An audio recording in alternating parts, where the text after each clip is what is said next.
All right. Okay. So, hello, everyone. Thanks for tuning in once again to Queen Ahmadiyyah TV, More Than Meets Your Third Eye. So, I have a guest with me today, Dominique Devereaux. And so, as you're coming in, please feel free to go ahead and subscribe to the channel if you haven't done so already. Or, well, you all are subscribed. I forgot. This is members only. But go ahead and please like the video. Please like the video. I'm trying to pull my chat up on my phone so I can see everything. Okay, so with that all being said, let's get ready to get into it. Hello, MS Bless, Mr. Hotel, Silent D. Aeon is in the house. All right. So listen, I'm sorry, beloveds, that we took a minute because we were having some technical difficulties. Okay, Curly Girl Hundi is in the house. All right. So Claudette, I see you, beloved. Okay, so this is going to be an interesting topic. We're going to be talking about spirit spouses. So before I get into, hey, Melanin A1. Okay, so before I get into my questions for Dominique, hello, Samantha. I'm going to be playing an excerpt from an interview by Pastor. What is the pastor's name again, Dominique? Henry Schaefer. Henry Schaefer. I'm going to be playing an excerpt from an interview that Pastor Henry Schaefer did where he was talking about spirit spouses. So you all will understand exactly what we're dealing with here. Okay. Hey, Emma's blessed. Okay. So that all being said, let me go ahead and I'm going to put his picture on the screen. I'm not going to show his video. I'm just going to play the audio because this is someone else's video and I don't have permission to use it. Okay. And we'll just give this, I'm going to be playing this just so you all will get an idea for those of you who've never heard of a spirit spouse, so you'll know what it is. And here's the thing. I have studied demonology for quite some time, and I knew about incubus and succubus and things like that, but I did not know of the term spirit spouse, nor did I know or was I aware that some of these things can actually be in love with a person. These demonic entities can be in love with a person until Lisa Cabrera told me about that. She told me the story in the Bible of a woman who was plagued by this demon that was in love with her, attached itself to her, and was ruining every relationship that she tried to have, and was in fact deleting any man that tried to marry her or engage in a relationship with her. And so let me go ahead. Okay. Let me go ahead and pull his picture up on the screen. Let me pull up cue the video first. Everyone, please be sure to get those likes up. Please like and share.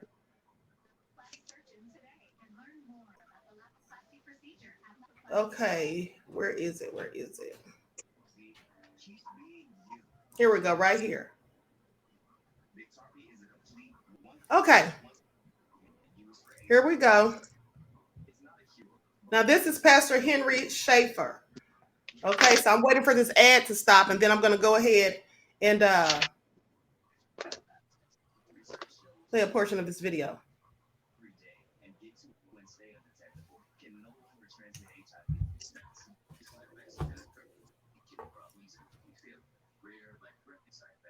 To where you're actually asleep and it happens.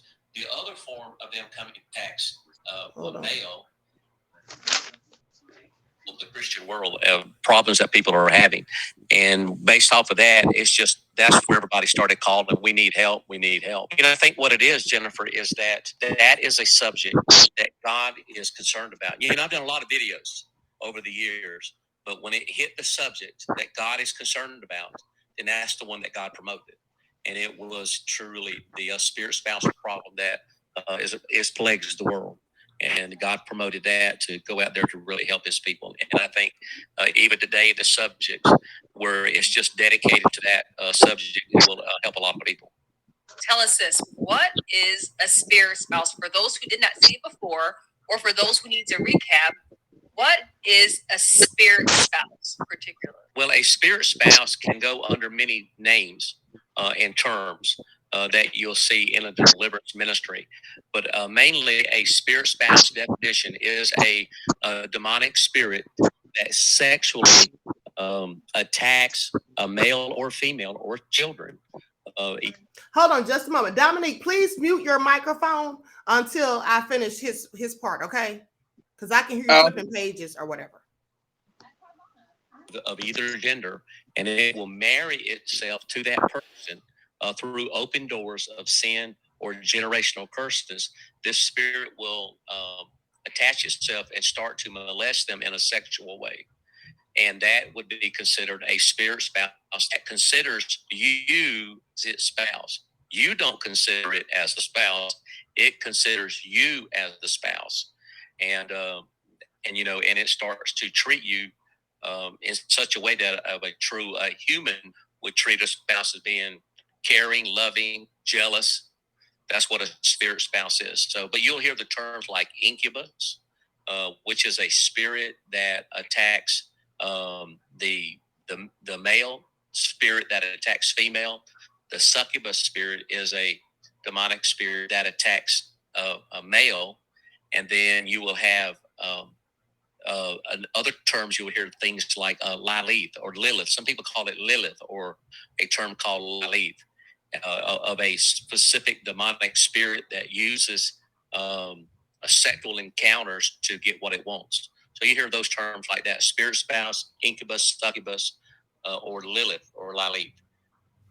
Okay, so you all basically heard that. So that should have given you an overview of exactly what we're talking about here. These are demonic, malevolent spirits. They can attack either a male or a female. And in some cases, these are the male spirits attacking other male spirits, female spirits attacking other female spirits, and all of that too. So I want you all to pay attention. So Dominique is going to tell us about his experience with what we do believe, in fact, is a spirit spouse that has married itself to him throughout his life, and the things that it has caused as it has plagued him. And so, Dominique, I want to know, beloved, can you tell us about, some of the things that happened when you were younger? Things that you were growing up, things that you dealt with, because in fact, Pastor Henry Schaefer said that sometimes these things even plague children. So do you have any recollection of having something, attacking you, or anything strange happening, or maybe you had strange behaviors? He talked about masturbation and things like that. Do you have any of these things that you could share with us that maybe even happened to you as young as when you were a child? Well, first off, I'd like to say I'm Dominique Devereaux, and I have these glasses on because I wanted to look educated in the studio. You can't be the only one on here looking like you got it together and professional and things. But but hello, chat. I can't see y'all. I'm on a whole different screen. So if y'all have a question, Queen Ahmadiyyah will have to direct it to me. So I can't see y'all, but hello. As far as my story, well, first of all, I want y'all to put a bookmark in what that pastor just said about these spirit spouses molesting you, because I'm gonna get back to that in a minute. But I want to start off by saying I'm not religious, I'm spiritual. But that being said, I am gonna quote some things from the Bible. I just take truth from wherever I get it from, whether it's the Quran, the Bible, whatever. I'm not Hebrew Israelite or whatever, but I do listen to some people, like whoever's speaking truth, whatever. But I just wanted to put that out there because some things are going to come from wherever, and I'm like, y'all gonna be like, well, I thought he wasn't religious, but truth is truth. So, and the Bible, some things are literal, some things are metaphorical, and then some things in the Bible are both. There's layers, like the whole thing with the Exodus and the children of Israel. I do believe that's referring to us as black people, but also on another level, I believe that's the Exodus and the characters like Moses. Those are states of mind as well. So there's levels to this. But I just wanted to put that out there so some of the things I say will make a little more sense. But anyway, as far as my backstory, I'm going to start off by saying I am adopted. I was adopted at 2 months old by the parents. Well, my parents now, the only parents I've ever known.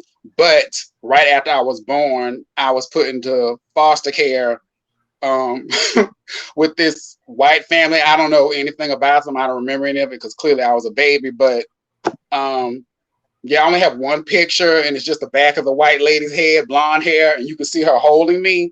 So I don't know anything about them, but they had me before my parents got me at 2 months old. So I don't know anything about my biological family or my lineage. I know a little bit because this was back in the 80s when I was adopted, so I'm telling my age. And it was a closed adoption. And I don't know anybody else who was adopted personally, so I can only speak of what my situation was, but it was through Catholic Social Services. So how it worked was over my life, like from probably 6 years old or 8 years old to about 15 or 16, I might have received 3 or 4 letters from my biological mom. But how that worked was she would have to write me a letter. She would have to mail that to Catholic Social Services, and they would have to open the letter and read it to make sure she wasn't giving away any kind of identifying information like her name, her address, where she lived, because it's supposed to be closed. And I guess they don't want the child to mess around and get ideas of like, oh, I want to go meet my mom, and then they know where she lives, so they run away or something. I guess that's why they did that way. Mm-hmm. So anyway, Catholic Social Services, they read the letter. If it was fine, then they pass it on to me. Then I read it, and then I write back. Now, I was allowed to send her pictures of me. My mom sent her pictures of me at different ages, but I don't think I could give her my name or anything like that or where we live. And so then my mom would send the letters back to Catholic Social Services, and then they would forward it to her. Mm-hmm. But anyway, really the only thing she told me was I'm the firstborn, which I'm going to get back to in a minute too. I think she had 4 other children besides me, after me, 2 girls and 2 boys, I believe. I don't know what her family did or what her parents did or anything like that, but and so basically, let me say this. And so basically, I do believe that Dominique is giving us this information, this backstory, because oftentimes, according to Pastor Henry Schaefer, and also from information that I have gathered from my own research, a lot of times there are generational curses.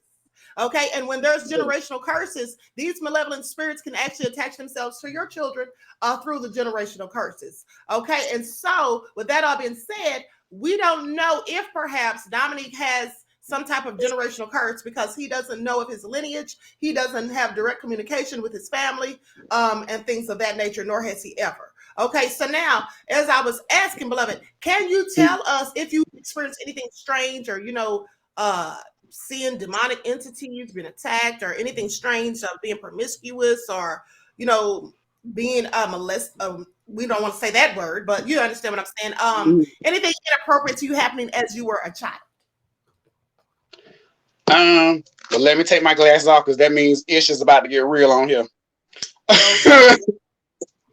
I don't recall ever being touched inappropriately as a child, but I do remember I was always just very sexual. Like I just was attracted. Like if shows came on TV that were very adult nature, I was just like, ran to see. I was glued to it. Now, of course, my parents were around. I snuck around and did this because they had HBO back in the day. So when they would leave the house, I'd run straight to their room and turn it on. I remember one time when I was probably maybe between a year and 2 years old, because I talked very early. And my mom told me that I was like in the bathroom when I was sitting on the toilet. And she was waiting for me to do my business. So she went somewhere else in the house and did whatever she was doing. And she came back to check on me. And she said when she came back to check on me, I was playing with myself. And she's like, "What are you doing?" And me being the child, I just said anything that came to my mind and wasn't ashamed about it. Like, "I'm playing with myself, mommy." And at that point, she said she was just like, okay. And she just closed the door and left me to it. So, I mean, and like I said, just because that's not necessarily indication that a child is, overly whatever, because children are just very explorative and curious. Right. Curious, yes. When I look back on things that came after that throughout my life, I see that it was more than that. And a lot of times that's the sad thing. If you don't have your family to look at, like I don't, my biological family, to see where, who has what traits, or maybe I got that from my mom, or I act just like my dad, or you don't really have the benefit of being able to identify things as readily and quickly. So a lot of the stuff came to me in hindsight. But anyway, there was that. I remember just like I would be like laying on the floor, probably like at 3 or 4 years old. And I remember I could feel things stirring down in their region, even as a young child. And of course, I didn't think anything of it. I'm just a child. And I would be grinding on the floor, trying to feel good. And I was just very sexual. And the odd thing is, though, it kind of went dormant until college, because I didn't have sex till I was like in the 1920s, somewhere up in there. I was real late. Everybody else I knew was doing it in middle school and high school. So it kind of went dormant for a while. But when college came around, I made up for lost time. And I'm just going to be real and call a thing, like Iyanla says on Fix My Life. I was a slut in college. I was. But I mean, it is what it is. But yeah, I just remember I was just being very sexual. And then when I got to college, it became almost like just like when you get hungry physically when you haven't eaten in a while, it was like I needed to feed it. I could feel it when it was coming on, and it was almost like a hunger that had to be fed. Now, of course, I knew part of it I was doing it because low self-esteem and all this other stuff, but it was something beyond that had me doing it, because it really wasn't for the sex, like the physical feeling of it or feeling good. It came from some deeper place, because I really never ever had mind-blowing sex. So that's how I kind of knew also it was something beyond the physical element of it. Okay, let me address what Ayon said. Ayon said maybe it was puberty.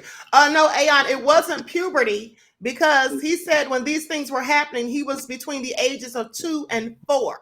Okay, puberty doesn't strike until we're older, between the ages of like 12 to 14 or whatever, like that's when it starts. Okay, so now with that all being said, tell us a little bit about some of the relationships that you've had since you first started having relationships when you were in college. Tell us about why you think that you haven't had, successful relationships. Can you give us some examples of things that happened during relationships that you've had that make you believe that you are have a spirit spouse or spirit spouse attached to you? Well, first of all, I just want to say, and this is going to be a bombshell and a revelation. So your audience may not know this, but I am gay. Okay, I couldn't even say it. We never could have guessed. We never could have guessed. But go ahead. Thanks for sharing. Okay. No, but I say that to say, because you're going to be like, well, he's talking about other guys, like he's in a relationship with them. Yeah, that's why. So one I can remember was in college, and I still remember to this day because it was so weird. But okay, anyway, long story short, this guy wanted to holler at me. He knew a friend I knew from a class I had, so he had his friend holler at me for him, and then set something up. So the boy came by my apartment, and we were just talking and having a good time, just having regular casual conversation. And we were talking and keeping for like a good 2 hours. I was standing in his eyes, he was standing in mine, and I thought everything was going swimmingly. And then he was looking at me while I was talking. I don't know what I was saying, but I was talking. And then all of a sudden I saw his eyes get really big. And then his like countenance just changed, where he got really serious. And then he just looked at his watch. He's like, I gotta go. And I'm like, in my head, I'm thinking, okay, that's kind of abrupt. And then he just got up. He's like, yeah, so, and he wouldn't even look at me at this point. He was like, oh yeah, I gotta go. And he was getting his stuff. So yeah, you got my number. You can call me. And I knew when he said you got my number that I was never going to hear from him again, because he reached out to me in the first place. So if he really wanted to talk to me, he would have said, I'll call you later. So I already knew right then and there was a wrap. although I didn't know why. So I'm like, okay, bye. He left. I was trying to play hard to get because I don't want to look desperate. So I was like, I ain't calling him. So I waited about 2 or 3 days. Then I caved in. I called him. It went to his voicemail or answer machine back then. And I left a message. I waited about another 2 days. I called again, went to voicemail. I never heard him again. And his friend that set us up never mentioned him or anything. And it just always struck me. It was almost like he saw a ghost or something around me. And I don't know, really weird. And then after that, I noticed a pattern with the men in my life. Like they would always be really interested in the beginning, and then out of nowhere, they would just fall off. And I'm like, why? How can you be so interested in me and then just disappear? And like I said, looking back over the years when I got older, I realized when I learned what spirit spouses were, I said he probably saw something around me. I don't know if he physically saw something around me or he just sensed some kind of a presence, but something ran him off. And that's been happening ever since. Okay. So getting to spirit spouses, what that means, like you heard Pastor Henry Schaefer say, I don't know if how deep he got into it, but it's just like if you're with a physical, real life person spouse, typically, if you're with somebody in a relationship, they're going to get jealous if they see you talking to somebody else, talking to you, trying to get with you. It's the same thing with these spouses. Once they attach to you, they're going to do everything in their power to try to mess up all of your relationships with other humans. Whether it's romantically, it could be a friendship, it could be a familiar relationship. But if they feel like they're attached to you and you're theirs, they're going to mess up every relationship. And that's why a lot of people, this can go for men and women, but I'm gonna speak to women specific because it happens or it's more obvious with them. But you can, like, you'll be dating a guy, and then you think you're gonna get to the point where it's gonna get serious, and maybe it's gonna move to the next step. He's gonna ask you to marry you, and then he just loses interest. He either just drops out of your life completely, or he kind of just downplays the relationship and kind of moves you back into the friend zone. So then y'all stop talking. You go to somebody else, and the same pattern keeps repeating. You might have a spirit spouse. Because they're to do things. Now, you can't see this, of course, because it's in the spirit realm, but they're going to orchestrate events in your life to where other people are just going to not lose interest in you because it's kind of like they've marked their territory. And like I said, that boy might not have known what it was he sensed or saw around me, whatever it was, but people can sense it. They can sense that you belong to somebody else. And so they're going to back off. But to you, it's just going to look like they just lost interest. Now you can get these spirit spouses from different ways. The most common way is through masturbation. Touching yourself. I don't know if we can say that. Pleasuring yourself. Through watching adult videos. It could be because you were, touched inappropriately as a child. Or it could be you actually had a relationship with somebody else and they had a spirit spouse attached to you because they can't attach to them because they can't be transferred. And then now it's infiltrated your auric field, your energy field. And so now you have it too. And you can have more than one spirit spouse as well. And when they lay claim to you, it's going to be very hard, if not impossible, for you to find a lasting relationship because, like I said, they mark you in the spirit as theirs. So anybody else who has interest in you, eventually the interest is going to die off because that person on a spiritual level can sense that you're betrothed, i.e. married to somebody or something else. Okay, so let me stop you right there for a moment. Oh, go ahead and finish your thought, and let me interrupt to say something. Go ahead. Okay, so with that all being said, I want you all to pay attention. Now, here's what my spirit tells me, Dominique. My spirit tells me that when you were talking to this young man, now I want you all to pay attention because this young man was pursuing Dominique. Dominique didn't know who he was. He had a mutual friend of theirs hook him up with Dominique. So he was clearly interested. Now, while he was sitting there talking to you all were just getting to know one another, talking about your likes and things that you do and this, that, and the third. And then all of a sudden a look comes over him. And then he says suddenly and abruptly, I have to go. Okay, well, my spirit tells me that he saw the demon. that he saw the demon because he was a spiritual person who maybe had spiritual gifts like I do, because I can see demons on people. I can smell them on people. I can hear them in the presence. Some people I am in their presence and I automatically get a toxic feeling. And I believe that he was one of those people. Some people call them seers, but I believe that because of his spiritual gifts, he literally was able to see that demon, and that is what frightened him. And at that point, that's why he abruptly left. Now, in other relationships, if similar things happened, that was likely because of things the demon was doing as well. But I want to say this. So they speak about these spiritual spouses in the Bible. So let me talk about a story about this. And again, this is something that Lisa Cabrera told me about like maybe almost a month ago. I had not heard of this. Okay, not spoken about in this way. Okay, so there was a woman named Sarah in the Bible. Okay, Sarah had been married 7 times, and I'm going to read to you what it says. In fact, I'm going to even share my screen so you all can see this. Okay, everyone, please make sure to get those lights up. I am Joy said that's scary. Yes, it absolutely is.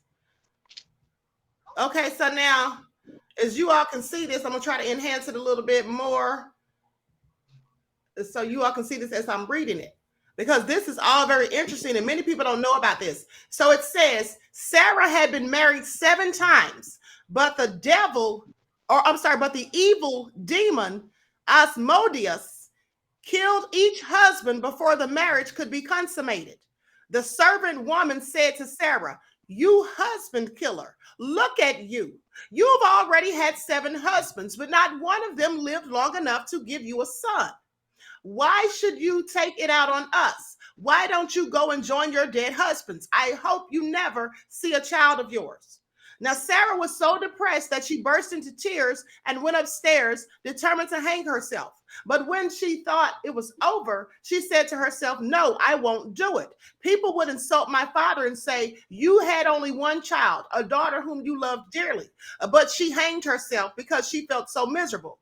Such grief would bring my gray-haired father to his grave, and I would be responsible. I won't kill myself. I'll just beg the Lord to let me die. Then I won't have to listen to those insults any longer. Okay, then Sarah stood by the window, raised her arms in prayer, and said, "God of mercy, worthy of our praise, may your name always be honored. May all your creation praise you forever." Okay, now I want you all to pay attention to that, because these things are absolutely real. They speak of them in the Bible. And in fact, they say that Sarah was plagued by these things. And so pay attention to how Sarah was so miserable that she wanted to take herself out. She wanted to end her own life. And you see, that's another job that demons have.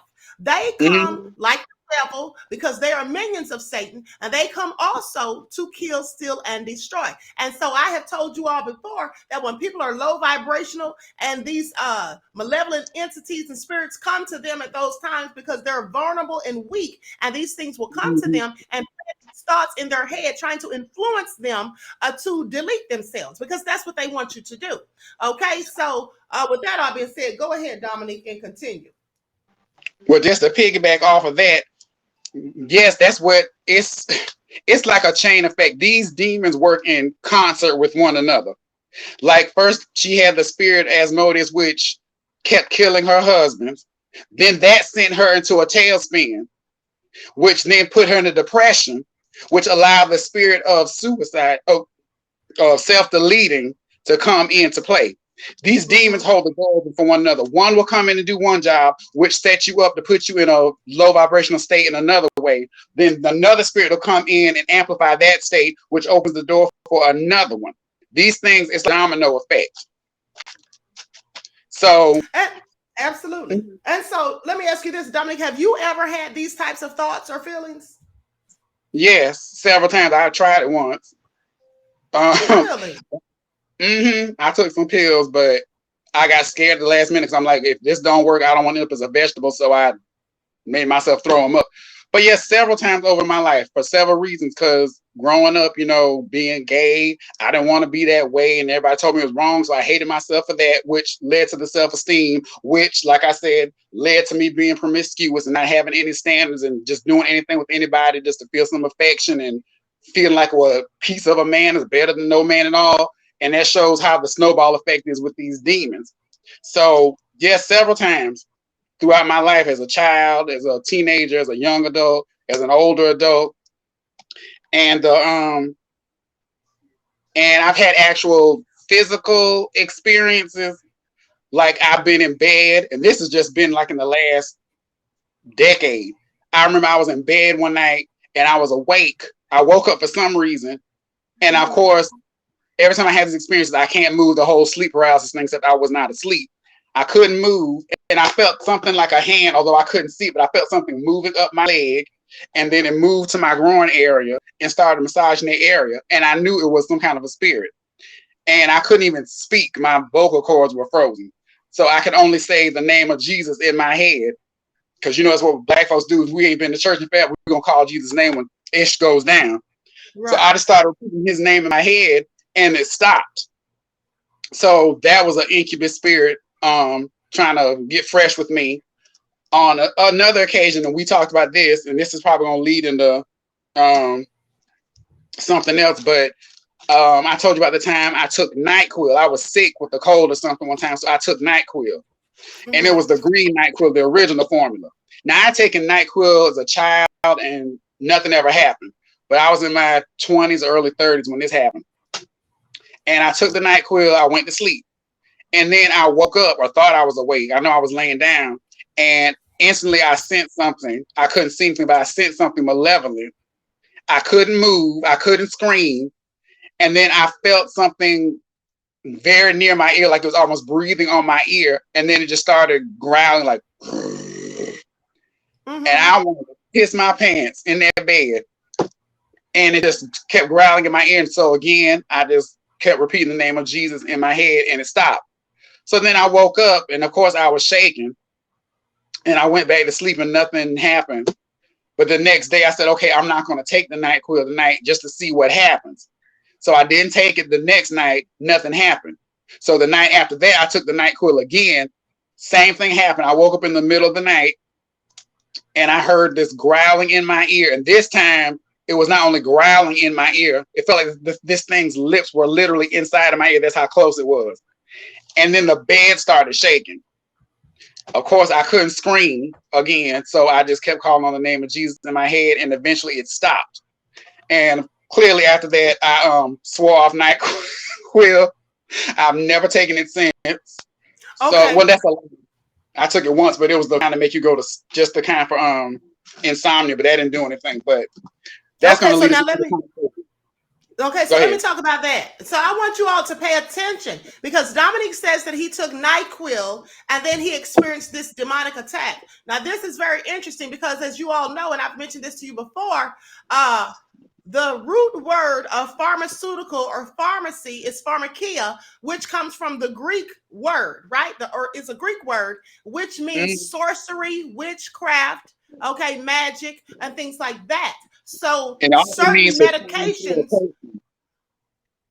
right? So certain medications will make you, they will make you have demonic attacks, I do believe. Now, I'm no doctor and I'm not giving medical advice, but also you may have remembered that on the other channel, I showed you a video of a woman who was in fact possessed by a demon. The priest was trying to cast the demon out of her, and she was refusing to take her medicine. She had taken the medicine, but she didn't want to take it because she knew that these demons were able to attack her once she took the medicine. But here's something that I also found interesting. So when Dominique told me that he had taken this cold medicine called NyQuil, I did some research, and this is what I found out. I found out that in cold medicine, such as NyQuil, Robitussin, and the like, they have an ingredient known as dextromethorphan. I hope I'm saying this right. Dextromethorphan. Okay. It's called DXM in short. Now I'm going to share my screen so you all can see this too. So, I'm not making this up because some of this stuff is clearly crazy and absolutely nefarious. All right. So there you can see that. Oh, honey, it's so small. I know you all can't read it, but hold on. Let me see if I can enhance it a little bit. Okay, so here's what it says about this ingredient. And like I said, I did the research, and it's not only found in NyQuil, it's also found. I'm just going to take this off the screen because I tried to enhance it. You all still can't see it. But I'm going to tell you what it says. Okay. It says dextromorphin, dextrothorphan, or DXM, is known in the medical field since it's used in cough medicine to suppress the coughing reflex. Now, the central nervous system is affected by DXM since it calms our coughing reflex, which means that it blocks receptors to the brain. They say this drug alone is taken in a pill form, and the composition of the drug varies based on the production.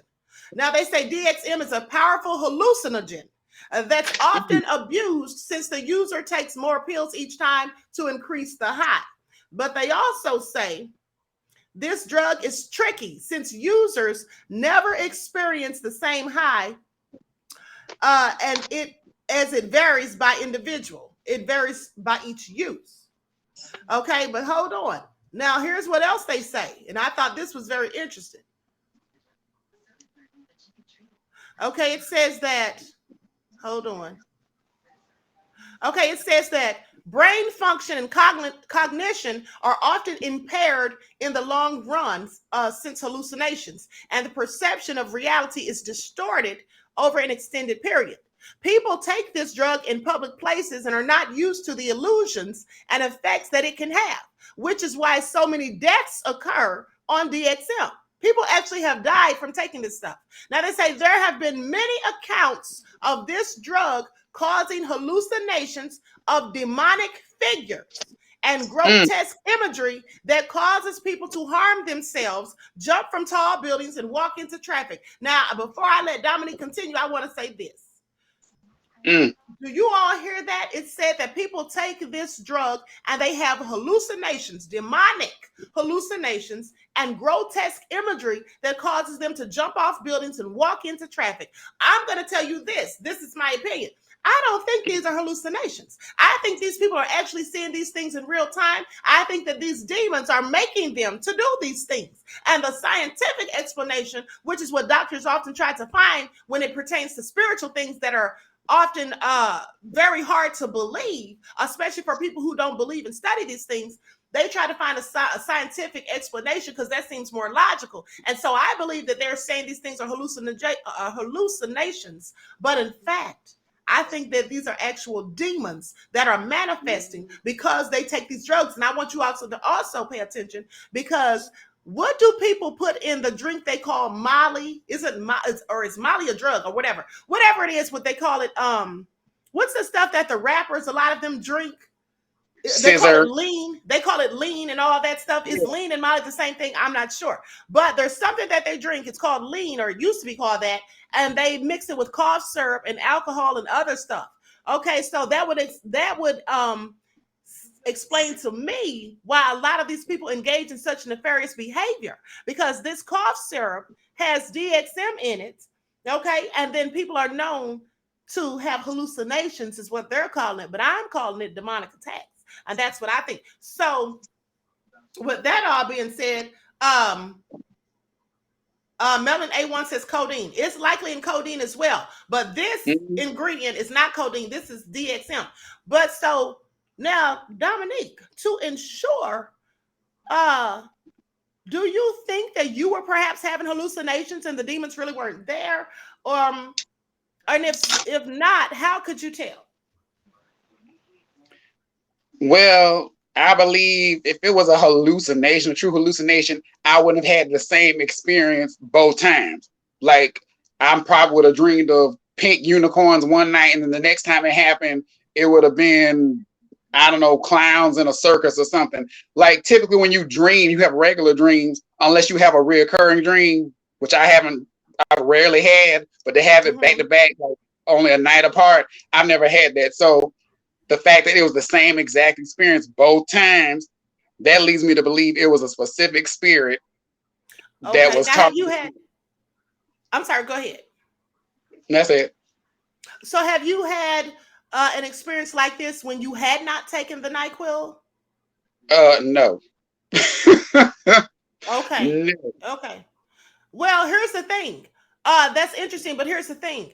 I've also researched that the reason demons are more prone to attack people when they're under the influence of some type of medicine. Let's not forget that, like I said, pharmakia means sorcery, some type of Mhm. witchcraft, right? Okay, so, but also because when people are under the influence of drugs and alcohol, and that's why they call alcohol spirits, because it brings on malevolent spirits. But the reason these entities are able to attack people in these states of minds is because people are not in their right frames of mind. People are not fully cognizant. They're not in their right frames of mind, and that leaves you vulnerable to demonic attacks. Okay, now Mhm. tell us some other things about, as far as maybe another relationship that went awry and you didn't understand what happened. You thought things were going fine or whatever. Do you have any more experiences like that? And then I'm going to play some more of what Pastor Henry Schaefer had to say about these spirits. Um, just that was the most vivid. The one with the boy where his eyes just got big and he just got up and left out of nowhere. That was the most vivid one, and I just remember because it was just so. I don't know. I never before him that had never happened before. Where somebody just got up and just left. At first, I thought maybe there's something in my teeth or something, but I don't know. It hasn't happened to that degree before. But basically, what has happened is just people just over the years got interested in me. I'm thinking it's going somewhere, and then they just fall off. Either the calls start coming less, or they just totally disappear all at once, or they just fall back. And so a lot of women out there, if you haven't gotten wifed up and you keep wondering why the relationship don't go nowhere, that could be why. And to piggyback what you said off of the pharmakia, where you were talking about how the I'm not even trying to pronounce that Dex or whatever that's in NyQuil and Just it's call it costing. DXM. You can call it Yeah, DXM for short. what she said, the DXM. It said when you were reading that description that it suppresses your central nervous system. That might have explained why I couldn't move. Now, sometimes people will say, well, when you can't move, it's because you were dreaming and your spirit was in the astral realm and you were half in your body and half out, and that's why you couldn't move. And that might be true to some degree. But I believe that these drugs work to suppress your natural senses, and that's when demons come in. If you notice, demons love darkness, not just metaphorically and literally. What's done in the dark comes to light. Like angels are associated with light, demons are associated with darkness. Angel food cake is white, devil food cake is black. If they're going to come to you in your most vulnerable state, which is your sleep, because you can't respond like you would if you were awake. So you're Right. more open to their attacks. And these, like I said, it's all about portals. This lean, these night, whatever drugs people take, these are portals because they let down your defenses and your discernment to allow things in. Having sex willy nilly, that is the closest you can get to somebody physically on this. So when you do that, you're melding, you're combining your aura with the aura of somebody else. So whatever they got in there, it's just like spiritual STDs. Whatever they got in their aura, whether it's anger, alcoholism, promiscuity, whatever, that's getting into you.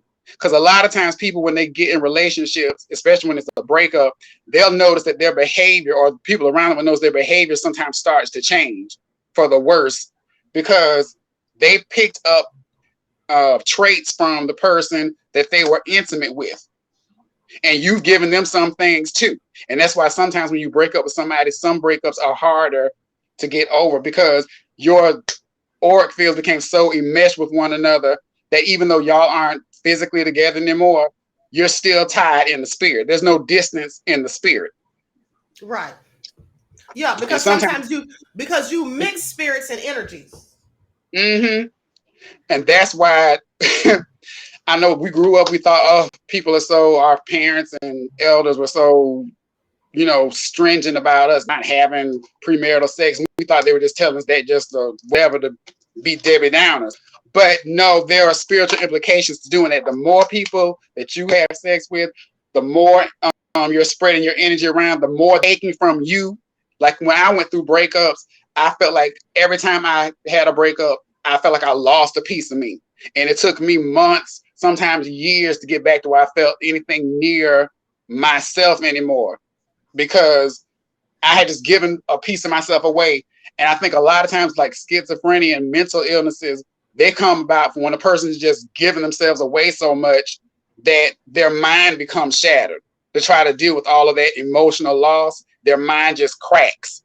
And thank God my mind ain't been, that damaged. But I actually worked in the mental health field for years, in a residential facility with people who had mental illnesses. Like, I gave them their medication, I took them on outings, I went with them to the doctor's appointments. I've seen what these drugs can do to people. And back then, I was always open-minded, but still, I really kind of didn't believe, like, when somebody said, "Oh, I see this and I see that." One of the patients, I'm like, "Child, you just got high one day and you never came back. You got a bad batch or something." But of course, looking back in hindsight, I realize now that they were telling the truth. The things they described, they were seeing, they had no point of reference for it. Because if you've never seen spiritual things before, and then one day you take some drugs or whatever happens, your mind is opened up and you're seeing all these other dimensions you never even knew existed, and then you kind of lose it, then they take you to a psychiatrist to get evaluated. These psychiatrists don't know how to frame this stuff, because doctors, whether they're psychiatrists or medical doctors, they're trained to only believe in what they can see, what's tangible, what's scientific fact.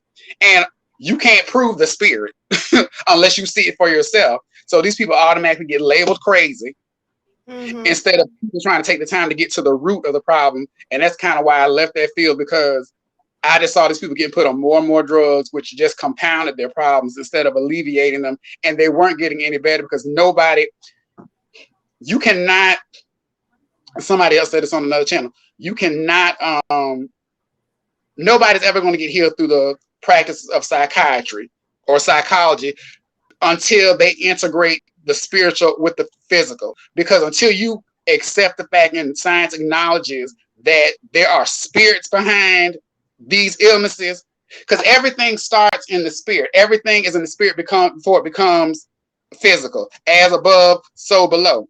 And an analogy for that is like when an inventor invents something, or let's say you're a fashion designer. What happens when you make a creation? First of all, you picture it in your mind. You picture what that flowy dress is going to look like, what color it's going to be, how it's going to be pleated. If you're an engineer, you're going to imagine what that engine is going to look like and what it's going to do in the parts and stuff. Then you take it and you sketch it on a piece of paper. So it starts here and it comes here. The same thing is with everything in the physical. Even your sicknesses, like the spirit of infirmity. Before your body ever manifests the sickness, you are already sick in the spirit. If you had cancer, you had that illness. There was some imbalance in your energy field in your spirit for a while. And by the time it manifests as a physical thing in your body, as a tumor, by that point, it was already up in the spiritual realms for a long time. And that's why the Bible tells you, that's the funny thing about Christians. The Bible tells them these things and they don't want to believe it. But this is the book they claim to follow. It even says we wrestle not against flesh and blood, but rulers of darkness, principalities, wickedness in high places. Now, yes, that does apply to like the elite in this world, the wicked people who run the government, like Bill Gates and Hillary Clinton and all these people. But on a level above them, like I said, in the spirit, before it comes to the physical, we're talking about spirits. These spirits are behind everything running stuff. And until we accept that, we're not going to get better as a people. Now let me intervene right here. Okay, there is a doctor who's a psychiatrist, and his name is what is his name? Dr. Richard Gallagher. Okay, Dr. Richard Gallagher is a Catholic psychiatrist who actually does believe in demonic spirits. Most of them don't, but he's one who actually does, and he in fact works with priests in the Catholic Church to dispel demons. He also works with them basically not so much as to dispel demons, but to determine whether or not the person is demonically possessed or actually just has mental illness. One of the things is mental illness and demonic possession have the same symptoms. The only difference being that people who tend to have mental people who tend to be plagued by demons have an aversion to holy things, such as a crucifix, blessed holy water, the Bible. They'll be, very hostile and aggressive if those things are brought into their presence. But if and also these people can you may see that their demon physically manifest. I was watching a video one time and there was a woman whom they said she was diagnosed with schizophrenia. They said she had supposedly 16 different personalities. One of the personalities was supposedly allergic to strawberries, and so they put strawberries in front of her and she broke out in hives. Okay, well, I think that's a demon. And then another thing is one of her other personalities would appear and her eye color would change. Now, this lady had blue eyes and her blue eyes would turn brown. That to me is the manifestation of a demon, because no matter what type of mental health issues you have, I don't believe that you're going to be capable of causing a whole physical change in eye color or making yourself allergic to something that you wouldn't normally be allergic to. I'm no doctor, but that's just my opinion.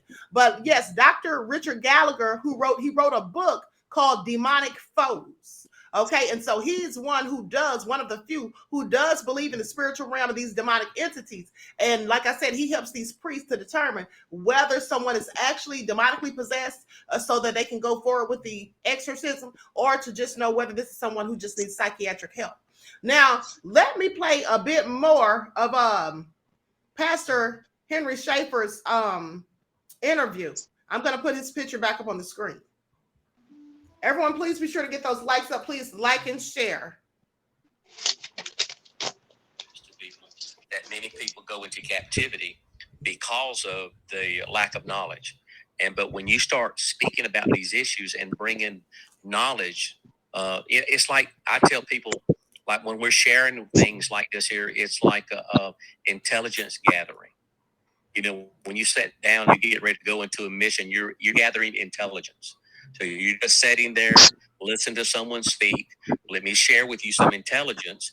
And with that intelligence, then you can go out and formulate a plan to attack the enemy with, or prepare for the attack. I recently saw a conference with you with Pastor Greg Locke. And when you were preaching, I believe it was the second day of the tent revival or tent deliverance, while you were preaching on spirit spouses, a demon manifested in a man in the audience. What happened? Yes. Well, what happened is, what I was actually talking about was mind control is what I was talking about. And just to make sure I got it right, it was about mind control. And in the back of now there was like 3,000 people there. You're talking about, for me, that was a woo-hoo. But 3,000 people were there, and we're talking about mind control. But at the back of the tent, he started manifesting of the spirit that I was talking about. He manifested. They actually had to pick him up and carry him out, and they finished the deliverance he had on him, because what I was talking about was manifesting in him. Now, to go ahead and say that, Jennifer, is that when you're starting to talk about spirit spouses and how that they manifest in the body, of how that there can be a manifestation as we're talking to someone right now, maybe listening, that this spirit hears what we're saying, and it can become active in a person's body, start messing with them sexually as we're talking about it, and things like that. So that can be going on as well, just like it did with mind control. Give me some examples of people who you helped deliver out of spirit spouse abuse. Dominique, please mute your mic, beloved. I can hear your pages flipping. What? Give us some examples of some stories that you have where a person was delivered. I mean, nothing confidential, of course, but is there an example? Yeah, I can give you some examples. So when we're sharing these things, Jennifer, it's not a matter of sharing these, I just say, out of a book, and then saying this is what a spirit spouse is, whether it be an incubus, succubus, or succubi, or incubi, or Lilith, or some sort like that. But these are actual, I prayed for thousands of people, and the spirit spouses that are very prevalent that we have seen, many times they're not just one. The person doesn't just have one, but they have many spirit spouses. And just as our culture is today, to where a person will have maybe many lovers or may have many sexual encounters prior to getting married, Each one of these can be an open door to a spirit spouse.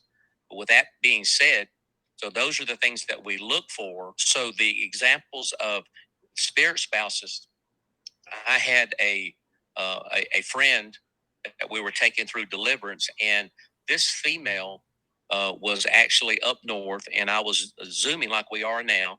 Now I had another female minister with me on camera, so there was a three-way because I said, "Hey, you need to be on here with me, and we're going to attack this spirit spouse." This woman, now she had to be 30 years old, and she was telling me that she was being sexually molested. Immediately when her husband got out of bed in the morning time, this spirit would start working on her, and he'd be right there in the room, and this thing is starting to stimulate her. And she says, "I don't want this anymore." So I took her through Deliverance, and we're making sure that she's a Christian. All of these things here. She tells the story of this. She said, "I have been everywhere trying to get help." She says, "I've been to the Catholic Church. They can't help me." She says, "I've been to shamans. They can't help me." She says, "I've went to where people read their palms and all of." She said, "I've been everywhere and they can't help me." And she says, "I need help. Please help me." And she'd been to other ministry. I can't, and I'm not disparaging them in any way whatsoever. I'm just telling you what she told me. And then what she does is, as we're taking her through Deliverance, I started to ask her this question. I said, "Tell me I called the spirit spouse up, and I'm going to do this. What she did. I said, "Tell me your name." I said, "I want to know your name." And she wouldn't say anything. And I said, "Tell me your name." And then all of a sudden I see her take her pen and a piece of paper, and she writes. And here's what she did, just like you and I are on Zoom right now. And this is what she did. She held this up just like that. And she said, "That right there, that's my name. Can you see that?" Yes, so it says Spice. Spice, SPICE. And immediately when she said that, had written that, the next question, and this is the questions that you would want to help Deliverance ministers to understand, what would be the appropriate next line here, a question. But what I did is when she wrote Spice there, I turned my computer on, my extra screen I have right here, and I said the definition of spice. I looked it in Google, and when it came up, it says like salt, pepper, condiments, things like that. And the next line down, it says plural for spouse. Spice is plural for spouse. And so the next thing I asked, I said, "Tell me how many spirit spouses are there." And she went like this here, her face contorted. She got like that there, and she went, "There's 10 of us in here." And she had 10 spirit spouses. So through that, we were able now to identify the name of the spirit, which was called Spice. It's so cool. So what I just told you, you can't make up. And what demonic spirits do behind the names of those spirit spouses many times are what they do and how they are hidden within the person's makeup. And they do not want you to find out, but they are intelligent beings. They are like Derek Prince says, they are persons without a body that wants to be in a body. They want to torment you while you're in your body. And so they hide behind the name of what they are. It's like Legion. I said, "What is your name?" It says, "My name is Legion." Well, see, if you hadn't, we know because we're on this side with Jesus. And he says, "Well, my name is Legion." And then he goes on, "For we are many." Now we look at the Roman legion and we say, well, we know how many that would be, 1,000 or whatever that number is. And those demons hide behind those names. He could have just said Legion. And you would say, "Well, come out, Legion." And you wouldn't realize you had 1,000 in there. And the same thing with the spirit spouse, Spice, 10 being in that. And she got free from that. So that's an example of the spirit spouse being set free. Of course, what we did, there's a process that you take of setting the person free. And what we did is we had her, because spirit spouses, when they come and they attach themselves to a person, many times you will have an encounter with a spirit spouse that will be in the dreams. They will come into your dreams, and where it will come through, maybe through a familiar spirit, someone that you know. It could be a boyfriend that you had a sexual encounter with, or someone that you are fantasizing about. That spirit will show up in your dreams, and in the dreams, what they will do, that they may even marry you in the dreams and give you a ring. Many report of having a ring on their finger, giving to them, and in that dream. So that is the marriage part. I mean, you receive a ring before you consummate the marriage, and that's what happens in that dream. They will marry in a dream, and then what will happen? They will say consummate the connection by having a sexual encounter in your dreams, and whether it be some type of stimulation, ejaculation, or some type of masturbation, or climaxing. These kind of things are where they marry that, and then they consummate, and whether or not this ever happens again, ever, the marriage is consummated. It's done. And that is how the demonic spirit takes hold of a person throughout their entire life. In that, so they can come to you in dreams, to where you're actually asleep and it happens. The other form of them coming in can be through semi-conscious, to where a person is in their bedroom or wherever they're at, and they're in a semi-conscious state. They're not in a dream state, but they're between sleep and consciousness. They're there in that that kind of like, there's something going on. Well, that's where that spirit can come in and start to molest a person. And many people, participate in the act of having something there with them. And then, of course, there can be full blown on, you're wide awake, you can't stop, it's here, it's attacking you. And there is no dream state or in semi-conscious, those kind of, you'll see them activate in all of these areas. Okay, so I'm going to stop that right there. But here's what I want to say. Okay, so it's very interesting that he talked about how these things don't only just come in your dreams, they come in a semi-conscious state where you're between sleep and awake. And that is what you experienced, Dominique, because you said that when you had taken the NyQuil and this thing was, touching you and all of that, and you felt it up your leg and the growling and all of that, you said that you were not asleep, right? You were semi-conscious. Am I right?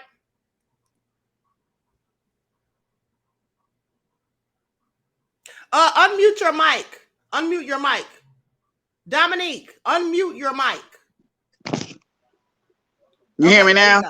Yes. Okay. So you said you were not asleep, right, when this happened? Yeah, I was in that kind of in between, and that's what kind of threw me off for years, because whatever position I fell asleep in, that's if my back was, if I was sleeping at the foot of my bed when I went to sleep in at real life, then when I was in that state where I was being attacked, I was in the same position. So for me, I felt like it was kind of a dream, but at the same time, like it's the same situation I was in real life. So it kind of makes it confusing, but I knew it wasn't a dream because my dreams are always nonsensical and crazy. So I knew it was real, but it was the state or realm I was in was what I was unfamiliar with. Mm-hmm. But to piggyback off of that, I forgot about one thing that happened to me a couple of years ago, and that was almost as scary as the thing growling in my ear. I remember I fell asleep and my back was to the edge of the bed when I fell asleep. So I woke up thinking I'm really awake, and I instantly, it's like I can just tell automatically there's something with me when this happens. I woke up and instantly I knew I couldn't move before I even tried to move. And then I couldn't move my head or anything. I just moved my eyes and looked up above me, kind of over to the back of me. And I saw this inky, deep black, almost a purplish kind of smoke. It looked like it was liquid ink, but it was smoke at the same time. A cloud of this stuff coming from behind me. And then out of that smoke, I saw a white hand, like a Caucasian person's hand, come out of the smoke, just a detached, disembodied hand. And there was a silver band, I think, on the ring finger of it. And when that hand came out of the smoke, I felt something for lack of a better word, plug into the bottom of my spine. And then I felt something being sucked out of me. And it was being pulled out of me so hard that I was convulsing the same way a person would if they stuck a fork in a electrical socket and they had tons of current going through. Like I was just convulsing like I was seizing. And I don't remember if I said Jesus' name in my head or if the thing stopped on its own, but after maybe about 5 or 6 seconds, it stopped. And I felt the thing unplug out of my back. And then the hand retreated back into the smoke. And then the smoke went back behind me to where I couldn't see it anymore. And then I woke up in real time. And that scared the mess out of me because I knew something had been taken from me. I don't know if it was just a certain quality of me, if it was just pure life force, but something was literally sucked out of me. Wow, this is all very interesting. Okay, now I noticed that Aeon said that she had been married multiple times in her dreams, but it wasn't a demon. Well, here's my question, Aeon. How do you know it wasn't a demon? Because he said that when these people have these dreams of being married or someone giving them a ring, it's literally the demon coming to them as a familiar spirit, maybe under the guise of someone that they know or have a crush on. They don't know that these things are demons. Okay, until they start having things happen in their life that seem to be the actions of demons. These people start having bad experiences, not only with relationships, but start having bad things happen in general, often plagued with nefarious things. Bad luck is what it seems like, misfortune, unhappiness, depressive thoughts. Dominique, please tell us if you've had some of those things. I would imagine that you have, because you said that you had thought about deleting yourself and taking your own life on several occasions or whatever, or had even tried it once. So could you tell us about some other things possibly that you think may be linked to these demonic attacks that made you, have issues in life with happiness and things like that or whatever? Well, before I go into that, just to piggyback off what you said to Aeon, you have to remember Satan masqueraded, and whether it's literal or it's a metaphor, Satan is a real thing, being or not, in terms of whatever the Bible story.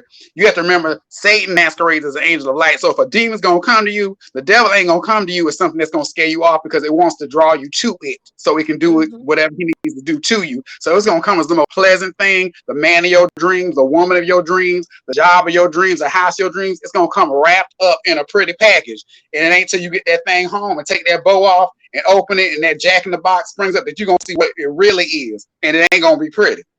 So these demons are not going to come to you in their true form. But to touch on what you said about have any of these things happen, well, we've talked off the phone, countless times. And I told you how in my life, of course, a lot of this stuff, I noticed it. I think my curses were time released, because I noticed a lot of stuff popped off in my life in terms of things going wrong for me at college age. I noticed in college, my freshman year, I got strep throat between, I want to say like November, October. The second year, I got sick the same time. The third year, I think I got lucky and nothing happened. The fourth year, the same thing happened. I would get, and even after college, I was sick at the same time every year, no matter how healthy I was. And I always worked out, ate good, and everybody else around me could be eating trash and be around sick people. Nothing will happen. Then I'll be the one to get sick no matter what. Financially, I was always and still am in a cycle of setbacks, and that would happen almost like on a cycle timer around the same time every year. If I would get a little bit of money and think I'm making some headway in my finances, and I can finally buy some things I need to buy and do some things I need to do for myself, something will happen. Something will break on the car. I'll get sick, so I have to pay for it. Something would always happen that would cause me to have to spend what little money I saved and set me back further financially than I was before. I already told you about the relationships. Those always ended up being dead end, or I'd get really hurt by the person, and then that would make me depressed, which would open me up to, either being more promiscuous or getting depressed to the point where, I wanted to delete myself. It was my life has just been on a cycle. And then when I look even further back into childhood, it was going then too. Maybe not with the sexual stuff, but the getting sick all the time. And these spirits, the thing about them is they're going to trigger you, because you have to understand, like I told you, when I felt like my sexual appetite felt like a hunger, you have to understand that these things that you feel, a lot of these thoughts you think, a lot of the feelings you feel, they're not yours. You think they're yours because this spirit is operating through your body. So anything you think, oh, that has to be my thought. I mean, it's my mind, it's my brain. This lust I'm feeling, it has to be my lust because it's coming through my organs. This desire to drink this alcohol and this liquor is mine because I'm the one drinking it. It's these spirits operating. You have to remember, demons don't have a body, but they want to experience carnality and pleasures of the flesh. And the only way they can do that is by inhabiting your body. And so what spirits will do is they will do things like this story she told about, who was that lady you just told about in the Bible who was missing that Asmodeus killed all her brothers? Sarah. Yeah. What spirits will do is they will trigger you in order for you to feed them. Just like if you have a dog or something, and whenever the dog knows it's about dinner time, it might start dancing around in front of you or start pawing at your leg, and it's going to keep pawing and yapping until you give in and get the dinner bowl and put some kibble in there and feed it. And it's going to be fine for a while until it's hungry again. It's going to start messing with you until you get tired of it and give in and feed it. It's the same thing with these spirits. They're going to put you in situations to where you're going to give in to whatever that spirit is responsible for. So let's say I had the spirit of financial setback. Okay, this spirit is going to come in and make something happen to where I'm going to lose money that I've been saving up. So now I get depressed that I don't have as much money as I thought I was going to have to do what I wanted to do. So then let's say I have a spirit of gluttony as well. So then to feel better about my situation, I'm going to go in the refrigerator and find something to eat. So then I'm feeding the spirit of gluttony.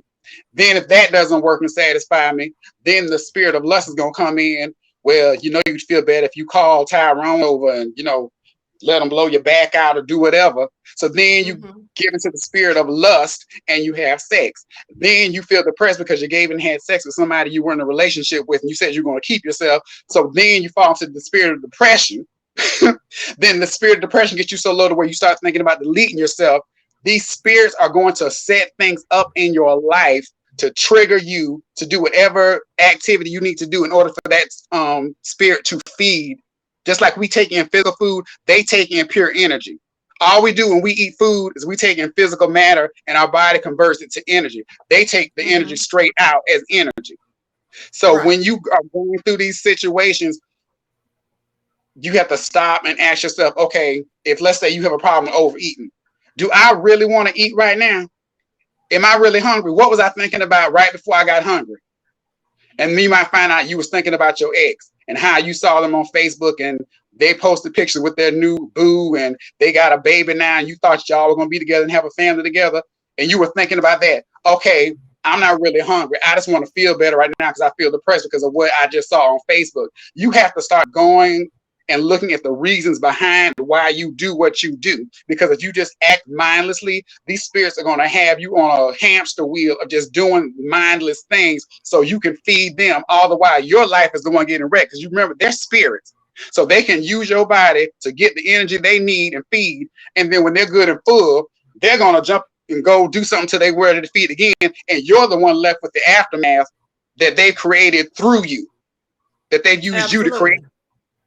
Absolutely. Now, this is all very interesting to see. And another thing is how you said that they'll put thoughts in your head and make you think it's your own. They can cause you to do things, right? Because you're under what I call a demonic influence. Okay, so with that all being said, another thing that Pastor Henry Schaefer spoke about, and I'm going to try to play an excerpt for that. I believe I have the timestamp on it, but he spoke about a man who was married, and I believe the man was married, but this man had a desire to dress like a woman sometimes and go out and sell himself. And he spoke about that.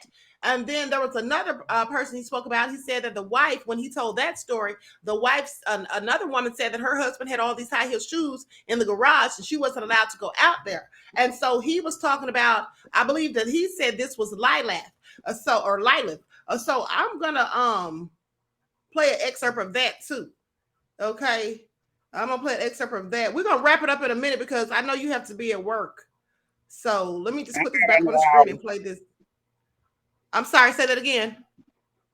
I said I got about another hour I can do. Okay, great. Okay, so let me put this on the screen.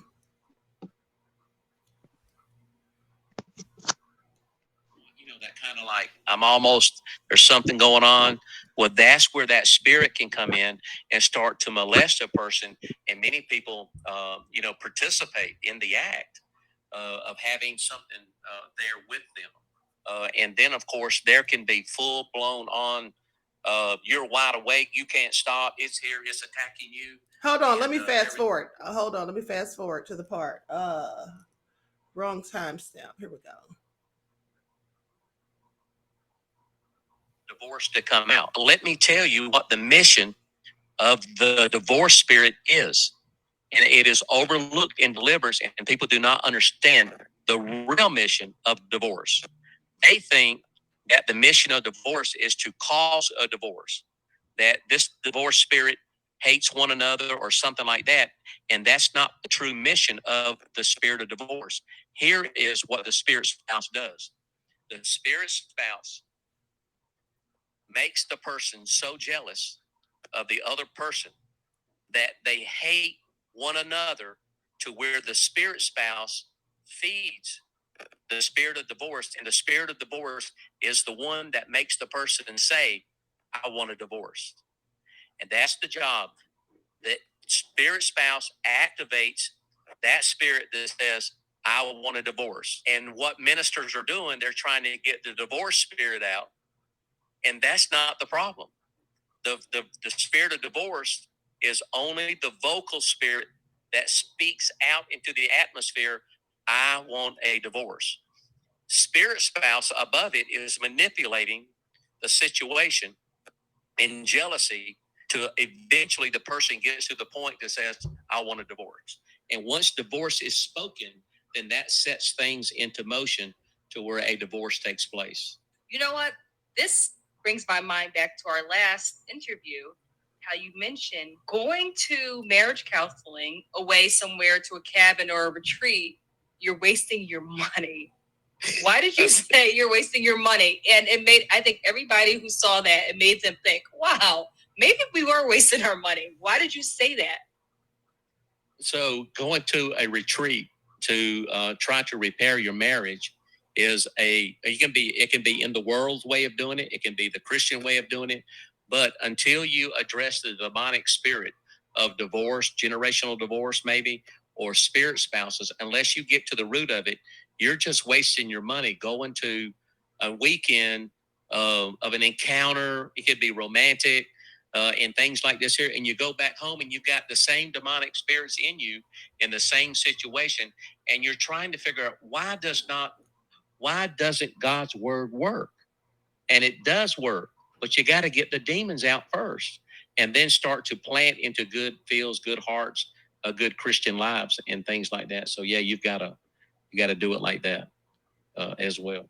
I don't know, Jennifer, just crazy stuff in there. Well, speaking of getting the demons out, there are some people who are afraid of demons. So the way you described how to get the demons out, you described how to do it. You gave the technique, and we know it's all through Jesus, how you do it, right? In the name of Jesus. What? In the name of Jesus. So what would you say to those people who are thinking right now, okay, I can cast these demons out, but I'm scared of these demons. When they come out, will they hurt me? Will they retaliate? Yeah, so here's the thing, is that when we take a person through deliverance, there are certain things that we do. We bind the strong man in the name of Jesus. We forbid any retaliation from any family, pets, friends, anything in the family. We forbid the retaliation of, because they were trying to frighten you into saying, don't cast me out, because it's ownership. They consider you as far as being owned by them. So don't be afraid. The enemy would try to make you apprehensive or anxiety or fear of demons or fear of retaliation. That is a tactic that he uses when you start to listen here, coming for deliverance, once you make your mind up, will probably be one of the hardest things you've ever done. Because once you make up your mind and say, I am going to be prayed over, I'm going to be checked out. I want to make sure of. When you make that decision, I tell people it will be the hardest decision and the hardest fight that you will have to get before somebody to sit down and let them pray with you, because they know that you're serious, and the demonic spirits know that if you go through with this here, they're going to lose their home. So they will make you sick. You'll have headaches. All type of things will come into play in that. But if you press through and pray and seek God, God will deliver you. And there's nothing to be afraid of deliverance, because God gave, this is the ministry of the Holy Spirit, setting captives free. This is what Jesus came to do. Spirit spouses was prevalent in the times of the Romans. It's been in times of all humanity. These things have been available. Lilith and incubus and succubus and all masturbation. It's all there. But because of our society, that's hidden, and many people are afraid. They think about deliverance as the head turning around and spinning, like Linda Blair or things like that. That is not what happens. Not saying it can't happen, but things like that can, there can be manifestations, but we know how to do it. So seek out deliverance. If you're going through any of these things, seek it out so that you're not tormented. Or like I have seen people say, my father had this problem of masturbation and what have you. I have it, and now I found my little 6-year-old doing the same thing, and it's a generational curse of these things. You need to break that now, and so that it doesn't pass down the bloodline. But deliverance is the key. I don't know what it is. It's not a subject that I enjoy to talk about, but I do know there's a lot of people who come to us and say, I'm battling this here. It's even in my own church, that even since just you and I have talked last time, and it brought to light as I shared with them about the subject. There's people in my own church that's pulled me to the side and said, Pastor, I need to come for a session of deliverance. This is going on. And, we're going to accommodate them. But there are many stories that people have had about this incubi, succubi. And I want to share one with you, how intelligent that demonic spirits are. And even though they might not be succubus or incubus, but I want to speak to you about the spirit that's called Lilith or Lilith. And in this story, I was called to go to Mexico on this side of the border in Laredo, and it was a church of about 40 people. And while we were there, our church actually took off on a Thanksgiving weekend. So that would have been Thursday, Friday, Saturday, Sunday. And we took off and rented a van and all. We went to Laredo, gave up our Thanksgiving weekend with our families, went there, and we took 40 people through deliverance at the church where the pastor wanted us to. And I got connected with a man by the name of Abel. And Abel was infamous in the community there. And what happened to him was that a spirit would come at nighttime and make him dress up like a woman and go sell himself. And he did not sexually, you got to realize this thing was sexually come and make him dress up like a woman and go sell himself. So we are there, and I'm working with him for 3 hours. I did everything I know to try to call up this spirit, no manifestation at all. Now I am working through an interpreter. So I'm thinking it may have something to do with the language barrier. But that was not so. I had another minister. I said, you come in and you work with him. I mean, I can step aside, and it doesn't have to be me. He works with him 30 minutes, no manifestation at all, nothing. Abel starts to cry, and he says, nobody can help me. Please, nobody can help me. I need help. And I said to him, Abel, don't say that. I said, Jesus can set you free. And then I said, Lord, we did our hands. I said, Lord, I don't know what to do. I need help. You got to help me. I've exhausted all the knowledge I know, and I just don't know what to do. And here's the word of knowledge that came to me just like this. The Holy Spirit says, ask the interpreter, what name does he use when he dresses up like a woman and goes sells himself? And I asked the interpreter, and when he asked the name in Spanish, what name do you use? All of a sudden, Abel's face changed and contorted and went, Cassandra. And that was the name that he used when he dressed up like a woman. And then at that moment in time, I was getting ready to start the exorcism of calling that spirit out, and the Holy Spirit checked me. It says, ask this question now. And listen here, y'all. This is the Holy Spirit question right here. The Holy Spirit, I asked the man, the interpreter said, ask the Spirit, what name were you created with? I want to know your creation name. You hear me? I want to know your creation name. And the man said, let me have a piece of paper. You got a piece of paper, reached over and got it. And he took the pencil, and he wrote this on it. And he said, can you read that? Yeah, Lilith. I see it now. Lilith, yes. And he showed it to me, and I went, oh, I know what that is. I know what that spirit is. And then he takes the paper back. Look here. This man he doesn't know the Bible. I'm just letting you know what happened. And then he takes the ink pen, he writes on here. He writes on the bottom of it, this right here. I don't know if you can see that or not. It says Isaiah 34. That's his note. And when that spirit held that up to me, I went, oh, I know what that is. And if you read Isaiah 34, you will not find Lilith in Isaiah 34. But if you had studied it like I had years before, in my 20s, then in Isaiah 34 in verse 14, the screech owl is translated Lilith. And it is the screech owl in the King James Version, and it is translated from the Hebrew word Lilith.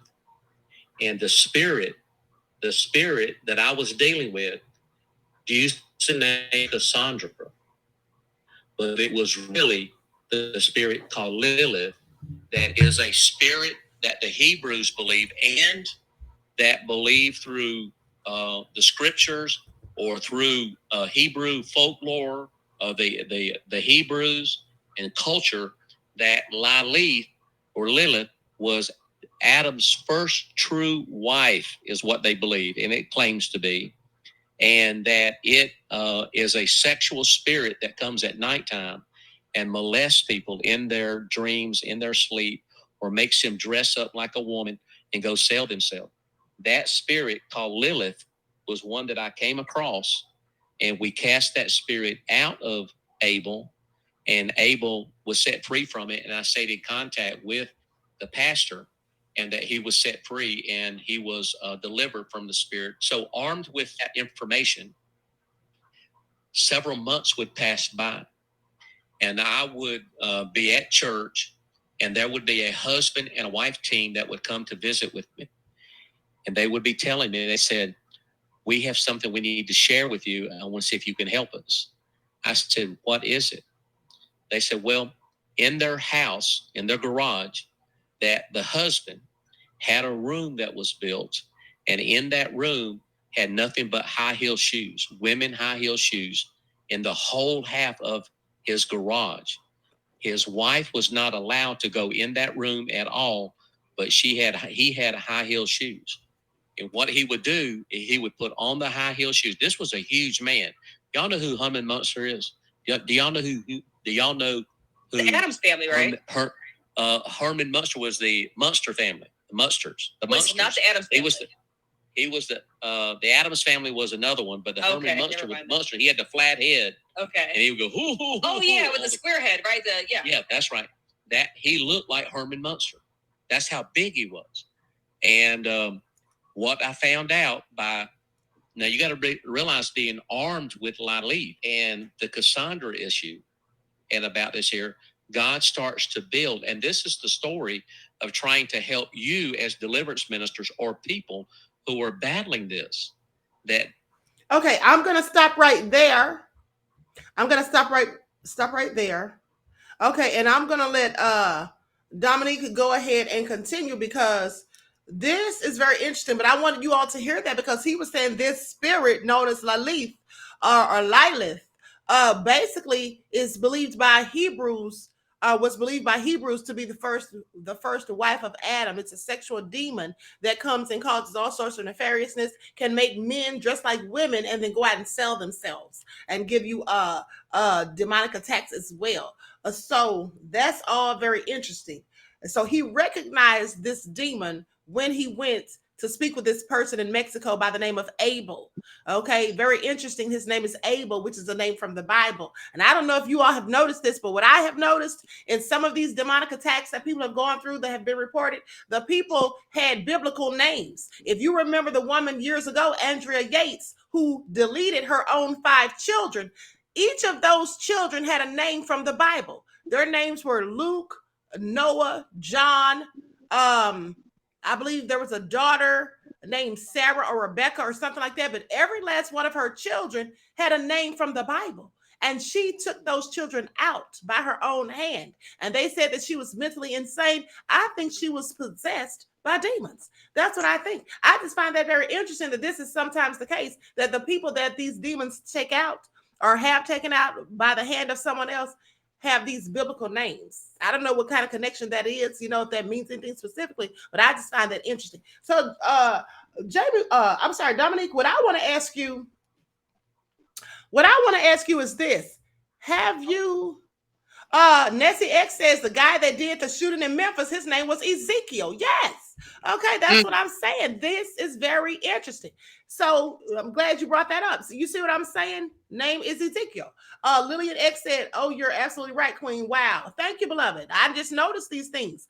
Okay, now, so what I want to ask you, Dominique, have you sought any type of deliverance for these demonic attacks, for these entities that plague you? And likely, if it is in fact a spirit demon, which I believe that it is, a spirit spouse, I believe that it would be a spice, because that is the plural form. And because the Bible teaches us that when one demon comes, along comes 7 more powerful than the first. And so very often when people have a spirit attached to them, there's numerous of them. And sometimes this is by way of generational curses. Sometimes this is by things that we engage in that we're not supposed to do, such as fornication, being promiscuous, indulging in alcohol abuse, drug abuse, and things like that. Like he said, touching on oneself in a sexual way and things like that. Watching a lot of porn is another way that these things come about, from what I have researched. So, Dominique, have you reached out, you know, to try to get any type of deliverance, to get help to get rid of these demons that plague you? This got me going in so many different ways. When he started talking, and had me thinking about something else, but Lord have mercy. I'm gonna go into that question in a minute. But something he said made me remember something. When he was talking about the man cross-dressing or whatever, it started me to thinking if there was a spirit behind that.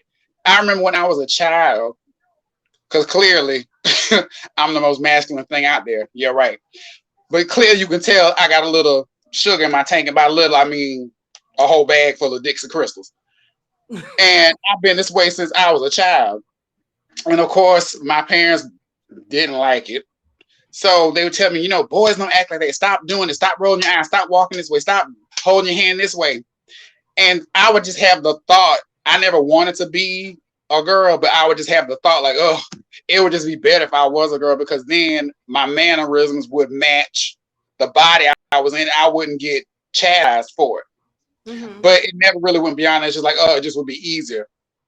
But what that had me thinking about is, I think with trans people, see this whole trans movement now, like everybody and their mama's trans now. What I think happened is with them is what happened to me, but it got taken a step further. When that thought came into my head about, oh, it would just be easy if I was a girl. And then if they're a girl, when they're little, and they wish, oh, it'd be easy if I was a boy because I'm a tomboy. I think what happens then is, for some people, a spirit comes in and says, yeah, it would be easier if you were the opposite gender, what you are. And then it starts feeding that person's mind with that. And then that turns into a desire to want to be the opposite sex. Now, I'm not saying that's for everybody, because I don't know, maybe reincarnation is true. I haven't had a past life experience. Maybe it is for some people just because they were female in most of their other lives and now they're male and they haven't adjusted to being in a male body. That might be the case. But I think a lot of people That's what happens within that spirit comes in through the portal of confusion. Why do I act the opposite of what my gender is? It would just be easier if my body matched the way I act. And I think a spirit comes in at that point for a lot of people, and that later turns into them wanting to be trans. Because now you see a lot of times these children are being allowed to transition at a young age. That one transgender girl, well, I guess woman now because she's over 18 now, had a whole show. I guess it was on TLC. Her name was Jazz or something, and she was born a boy, but her parents let her start transitioning around what 7, 8 or something, and now she's 18 or something. And plus, I seen a video on YouTube by a former trans man. She was a lesbian, but she felt, well, at first she thought she was a trans. She wanted to be a man because she was always told, "You're so butch for a woman. You should just be a boy." And when she got old enough to do it, she started transitioning, getting on hormones or whatever. But then she started getting depressed all the time and had to get on psychotropic medications to deal with her depression. And she said she still didn't feel happy, even though she had transitioned. And then she started just doing some soul searching and thinking. And she came to the realization that, you know what? I never wanted to be a male. I just wanted to be allowed to be a masculine female. Why can't I just be a masculine female without having to go all the way? But in this society, you kind of got to go either black or white. You have to pick a side instead of just being somewhere in the middle. And when she came to that realization, she got out the hormones and started transitioning. And now she just identifies as a lesbian. But that just goes to prove my point. I think that's where a lot of this trans stuff is coming, and that spirit of confusion. And it's just making these children feel they have to choose a side. And for whatever reason, in me, it never went any further than I was like, oh, it'd just be easier. But it never took hold of me, and I never really wanted to go forth with it. But that's thinking of that. Well, let me say this real quick. So that makes sense. Also, another thing that I was thinking, I have thought about before, is that when we have these people who change genders and they want to be referred to by their pronouns, you know, they, them, we, and all of that. I don't call them by those pronouns. I call them by their name, because to me, when you're acknowledging these when you're saying these pronouns, to me, that's acknowledging demons. Why would you want to refer to yourself as we and they and us when you're only one person? To me, that's demons speaking through them, wanting someone. Now, I may not be correct, but that's just my opinion, that this is possibly demons that are within them wanting to be acknowledged. And I'm not going to acknowledge demons unless I am casting them out. So that's how I feel about that. So I will call people by their names. You understand what I'm saying, honey? That makes sense too, because he said Cassandra. He said the demon name was Cassandra, so maybe these people pick certain names because that's the demon's name. Like, I might want to be called Amber. Maybe that's the demon that's in me's name. And then you also said the people who are non-binary like to be called they, them. Now, what does that remind you of in the Bible? That demon legion, there was many of them in one person. Right. That's right. Exactly. And so that's how I take that. You want to be referred to in a plural form when there's only one of you? No, I'm not going to do that, because I'm not going to sit there and acknowledge demons that are clearly being nefarious. Okay, just like you say, Pastor Schaefer said that the demon said that the name that he was going by when he dressed as a female was Cassandra. But then when the Spirit, the Most High, the Holy Spirit told him to ask who was the creator of Cassandra, and then the demon said its own name, which was Lilith or Lilith. Okay, so that's a few people in there plus the other demons that's in there. Okay, and then with that all being said, we know that when you have spiritual spouses, there's usually more than one, and they call them spice, which is the plural form of spouse. So clearly there's a whole lot going on. And so no, I'm not going to call you they, them, us, we, and all of that. That's what I'm not going to do. And then something else that came to mind when he was talking about spirit spouses is, I remember seeing a video last year where this African lady was talking to this guy. I don't know if he was a preacher or whatever, but he was interviewing her, and it was scary how similar her story was to mine. I think she was older than me. She might have been her 40s, at least her 40s or her 50s. And she was like, even at her age, she was still in her life was just financial setbacks, sicknesses. She still had to live with other people because she just couldn't get her finances together, even though she didn't ball out of control. She was very frugal with her spending, but still she just kept having setbacks. And then she said one day she remembered when she was little, her parents took her and her brother when they were kids down to some river, wherever African country they was at, took them to some river. And she said they made them like get in the water and they recited something over them. And then I think the girl's grandmother came. But anyway, long story short, she said when she got older and found out what was happening, her parents and her grandmother were marrying her and her brother off to spirit spouses in the marine kingdom. And I know a lot of people who are into spirituality, they've heard that term a lot nowadays about the marine kingdom, and all these spirits that are having people do all this crazy stuff on the earth now are coming from the marine kingdom, which is also connected to Noah, because of course we know the world was destroyed by a flood in the days of Noah, and they say that in the end times things are going to get just like they were in the days of Noah and worse. So this woman said she was married off to a spirit spouse as a child. And a lot of people, this happens to them and they don't know, because their family members are into all these different religions and spiritual practices, but they sell their children off. And and that was why that woman was under a curse. It was no fault of her own. She was sold off as a child. And like I said, I don't know my lineage. I don't know what I come from. Maybe my I was promised to something by my grandmother. I have no idea. But the thing is, you have to, you and me have talked about it several times. When there are generational curses, what it is a generational curse is a contract, basically. So let's say my great-great-great-grandmother wanted to be rich and always be financially sound. So she might have made an altar, prayed to some demon, whether she knew it was a demon or not, or it masqueraded as some kind of helping spirit, but she made a pact with some demon, and it said, I'll give you your family will always be financially set, but you have to promise me the firstborn, let's say, girl of every generation. And she says, okay. So for the next 5 generations. So for the next 5 generations, every firstborn female doesn't get married for some reason. She might have children, she might have boyfriends who live with her for years and years and years, but she never gets wiped up and gets an actual ring and has an actual marriage. That could be because her grandmother sold that generation. So when it gets to the 5th generation, when the contract is about to end, what happens then is those demons, because you have to remember these demons have been around since recorded time. They can see into the future, and they know who is going to be the last person for that contract before that contract is up. When they know you're the last one for that contract, they are going to come for you hard. And like I said, I'm the firstborn. When you're the firstborn, you get the brunt of everything. You get the most blessings or curses or whatever. So I believe in my family, whatever our curses are, I believe I'm the chain breaker, because like I told you, everything in my life has gone haywire, from my finances to my love life to family, everything you can think of has gone to crap. And I believe it's because these spirits are trying to break you down. Because like I said, these spirits will trigger you to get you into these cycles of depression, and hopefully that you'll off yourself. Because what does the Bible say? The devil seeks to steal, kill, and destroy. Steal your joy, kill your spirit, so you'll destroy yourself.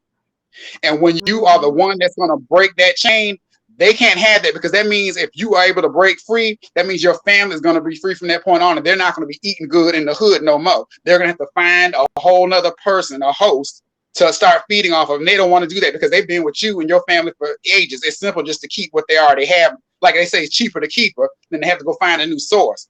So they will break all hell loose on you to try to get you to commit things like fornication, alcohol, do things to destroy yourself, because when you do these things, you're opening up portals which allow these demons back in, and that kind of re-ups the contract. So that way they can get your family enslaved for another however many generations, and they can keep eating good. So if you're a person that's having just hell breaking through in your life all the time, you might be the chain breaker in your family. Your family being free might be a matter of you conquering your personal demons and getting your life together. It's not just about you. It's about your family. This stuff gets transferred. And to prove that point for y'all who still don't believe my personal testimonies and things I told you, that this is just a bunch of hooey. I remember a story I wish I could pull it up, that somebody else had on their channel, of a father who, I forgot what age he got to, maybe almost 40 or something. He got killed through gun violence. He had a son who was probably about around 20 or something, or close to the age the father was when he died. That son got killed the same exact way. Now, before that son died, he just had a baby by a girl.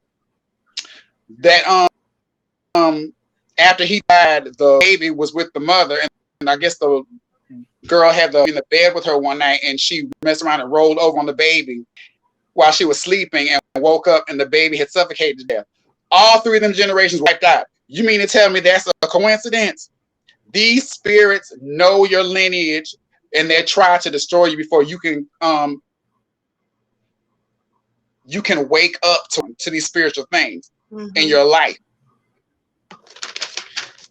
And I absolutely believe that. Shout out to Miss Hotel. Thank you for that. Let me read the comments.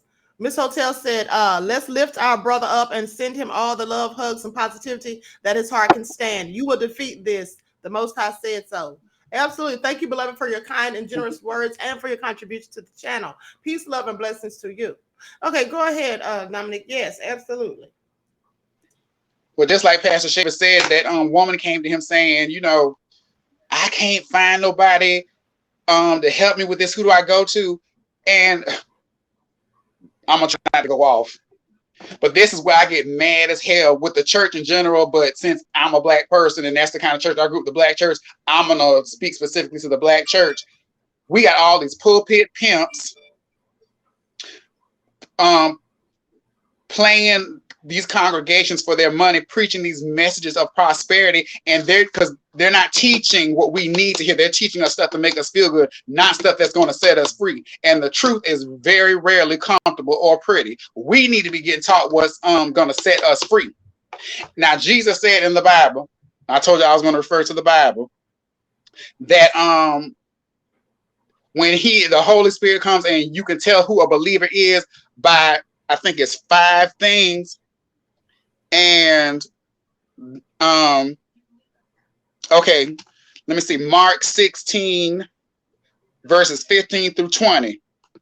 He said to them, go into all the world and preach the gospel to all creation. Whoever believes and is baptized will be saved, but whoever does not believe will be condemned.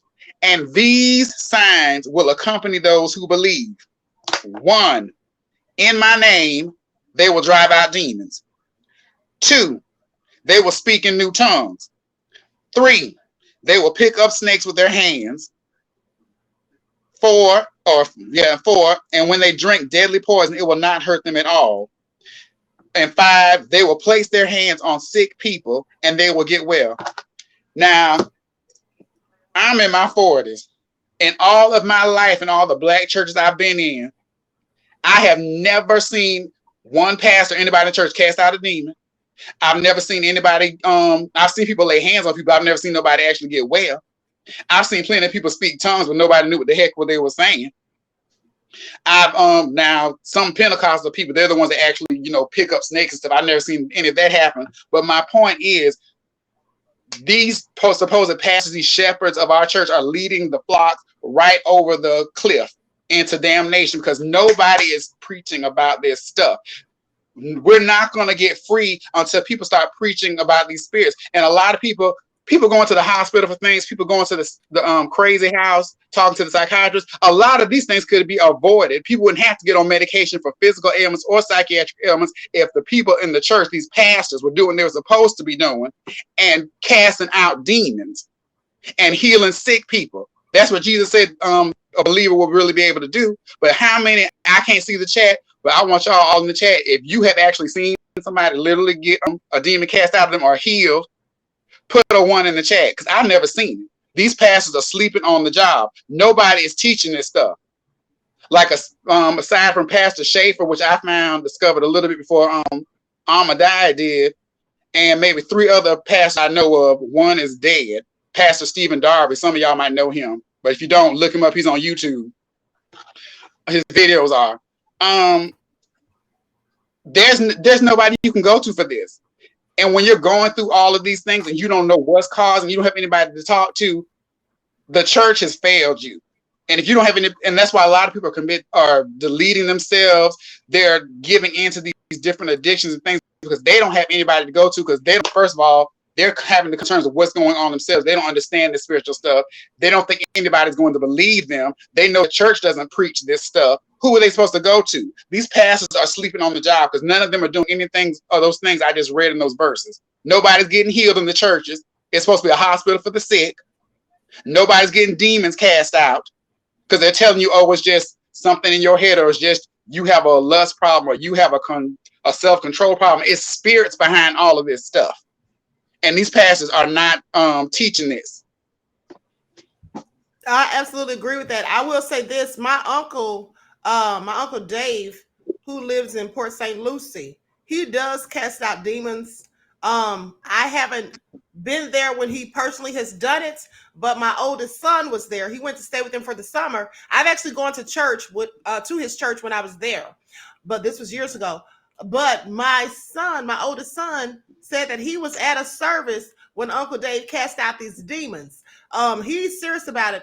And there was actually someone in our family who was plagued with demons. And I myself was going to go and cast out this demon, or so I thought. Okay, because I am an ordained pastor myself. You know, when I was all into the church, I'm an ordained minister myself. Now, I'm not practicing now because I have left the church. But at this time, I was planning on going to cast out this demon. But I'll tell you why I didn't go.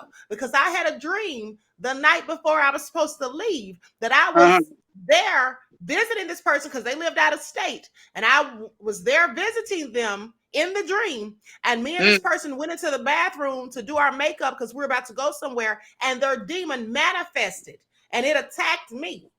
Okay, and it had me down on the floor, and it was choking me. And I believe that was the demon's way of letting me know, you better not come up here and try to cast me out, because this is not what you want, because you're not ready. And so what I did, because I had not ever done it before, and that would have clearly been my first time. So it put fear in me, first of all. And so once it put fear in me, I already knew I'm not the person to do it, because demons thrive off of fear. And so I had already seen an example where a priest, on one of these true stories, the haunting or whatever it was, where a priest was called to cast out this demon out of this woman's home. And when the priest got there, you could tell he was scared. He had the Bible open and he was praying, and his hands were trembling. And so when he left, that demon was still right there plaguing those people, because he didn't get rid of it, because the demon was probably laughing at him. And if you remember the story in the Bible where they say that the disciples had seen Jesus cast out many demons, and so they came upon a man who was plagued by demons, and they sought to cast the demons out because they'd seen Jesus do it. And when they went to try to cast out the demons, honey, the demons laughed at them and said, "Him I know," talking about Jesus, "but you I do not know." And said the demons beat them. I beat the clothes off of them. So that demon was letting me know, this is not what you need to try. And I felt like, okay, maybe I'm not righteous enough. Maybe I'm just, not strong enough spiritually. So what I did was I called my uncle and told him what was going on. And he said that he would make the trip there to do it, because I know he was the one to do it, honey. But clearly I was not ready at that time. So no, that's what I wasn't going to do, honey, because that demon gave me a forward, like, honey, this is, don't show up here, because, honey, it's not going to turn out well for you. Okay? Please. You said Miss Hotel said Queen clearly. Miss Hotel said Queen clearly said, "I'm gonna sit this one out." Okay, I know that's right. I know when I've been outdone, honey. That dude would have to tell me twice. You said your arms are too short to box with God, and they're showing them too short to kick this demon's ass. Okay, so now tell us this, Dominique. Now you know who Pastor Schaefer is. I just read across the interview, and coincidentally, we both, or I'm not going to say coincidentally because I don't believe in coincidence. I'm going to say synchronicity. Through synchronicity, we both ran across him. You before I did, and then I happened to run across this interview and then start researching him and stuff, and learned about his website and all that information that he delivers people from these demons and stuff. And then, so I was talking to you about him, and then that's when you were describing him. That was the same person. So now, have you reached out to Pastor Schaefer, because he clearly is one who casts out these things and gives deliverance to people.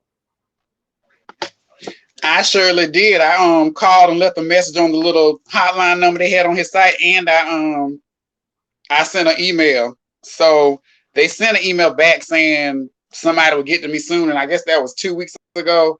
But okay. He said in another one of his videos, maybe at the end of when people find out that he does deliverance, that he started getting want with calls. So who knows? It might be months before I hear with him, because he's just so backlogged, and people fly all over to his church and he goes to them or whatever. So hopefully I'll hear from him or whatever. Well, I didn't. You likely will. It may just take a while, so just trust in that you will, because he does definitely want to help people. So you will likely hear from him. It may take a couple of months or whatever. It's only been 2 weeks, but so hopefully he will help you. And so with that all being said, I want to tell you thank you for coming on here and sharing your story and giving us all this extra information that you gave, according to the scripture, and the backstory of your life and things like that. It was very, very informative. Eileen says, keep on trying, brother. Miss Hotel said, that's great that he is seeking to be lifted from this hell. Stay persistent. Absolutely. So I have belief and faith that you are going to be delivered from this. And, if you can't get in touch with Pastor Schaefer, I will give my uncle a call, because both of you all live in Florida. He's in Port St. Lucie, but I would definitely give my uncle a call and see if he will, help you. And I'm sure that he would love to. So with that all being said, Desmond said, love you, Dominique.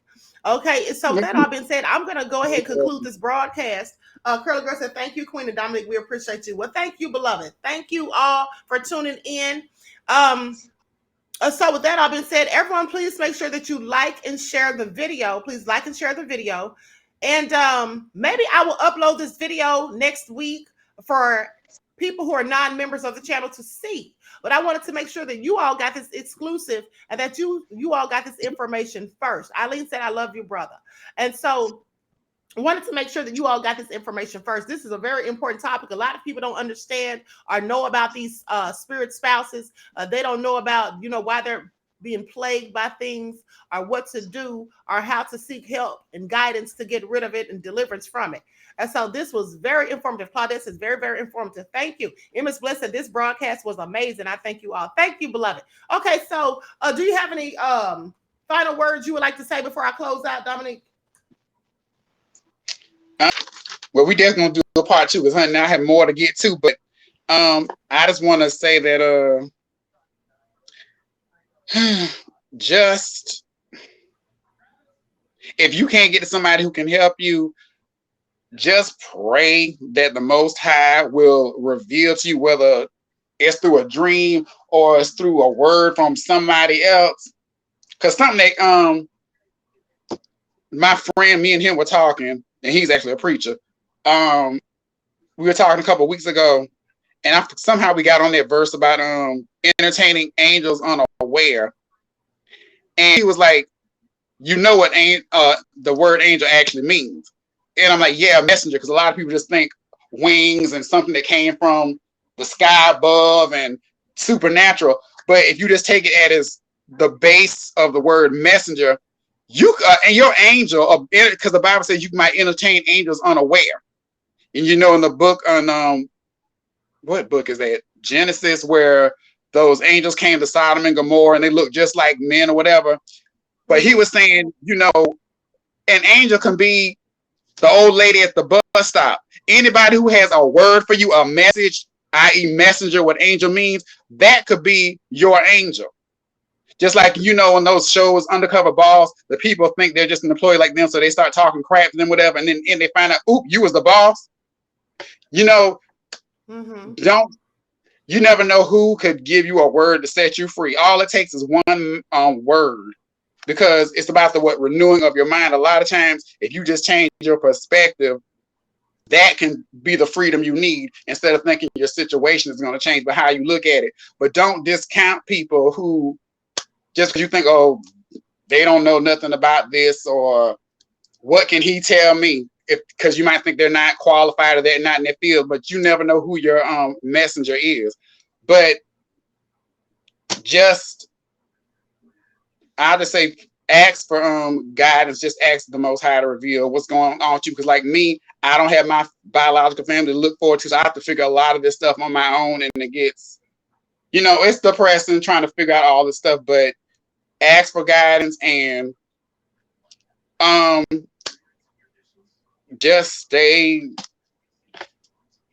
read the Bible. I'm trying to. It's hard for me because a lot of it's some of it I just don't understand. I've always had that problem because it's just a lot of it's metaphorical. You just ask for discernment to try to figure it out, but you just have to encourage yourself because a lot of times, like I said, the black church is sleeping on the job, and so a lot of the stuff you're going to have to work your way through it. Or if you're lucky enough to have a good friend, talk to them about it if they can support you. But and just read and educate yourself. Because like I said before, that verse, we perish for lack of knowledge. A lot of this stuff is right in our face, and we're not opening our eyes to what's right in front of us. So, but in spirits are everywhere. Like the man, like he said, don't think that spirits are always the most dramatic form, like Linda Blair on The Exorcist with your head spinning around and you're spitting up green pea soup. Because most people are demonically oppressed. What she went through in that movie is oppression, where the thing actually takes over your body and has control of your body. Most of the time, these demons are in the back seat, making you think that these desires and things are yours. That's oppression, and mostly everybody has it. So don't feel like it's just you. Everybody, I'm convinced everybody in the world has a demon. It's just we don't think of the things we do, like our little small habits are things that are related to demons, because we're so used to seeing a grandiose display of it. And it's not that. It's the simple things. Like they say, the little foxes spoil the vines. It's the little things. Everybody has it. So it's nothing that anybody should feel ashamed of. But you just got to be committed to, figuring out what your weaknesses are and how to combat them. Right, absolutely. Absolutely. Well, I absolutely agree with you on that. And so I want to say this in closing. So just as Dominique said that the pastor and he were having a conversation and the pastor said, you may be entertaining angels unaware. That is very true. But you could also be entertaining demons unaware. Okay, because demons come masquerading as angels of light. Sometimes Satan himself does that. And sometimes there are people around us. When we think about Shanquella Robinson, that story, Shanquella thought those people were her friends, but clearly they were demons masquerading as her friends. And so demons will use people around you to do you in. And that's what they will do. So sometimes, unbeknownst to us, we are dealing with demons unaware, entertaining them. And also, like Dr. Robert Gallagher, the psychiatrist who helps these priests to exorcise demons out of people, he wrote a book called Demonic Foes. That sounds like Shanquella Robinson's friends. Demonic Foes. And also, there's a story that I'm going to cover next week. I was actually trying to get an interview with a young woman who it happened to. That's why I have not, and I haven't heard back from her as of yet. And so I'm going to try to get in touch with her again. But there was a young woman, a Black female. She's in her 20s, and she was stabbed 6 times by a so-called friend. Okay, by a so-called friend. And I think that this friend has demons. Okay, so but we're going to talk about that.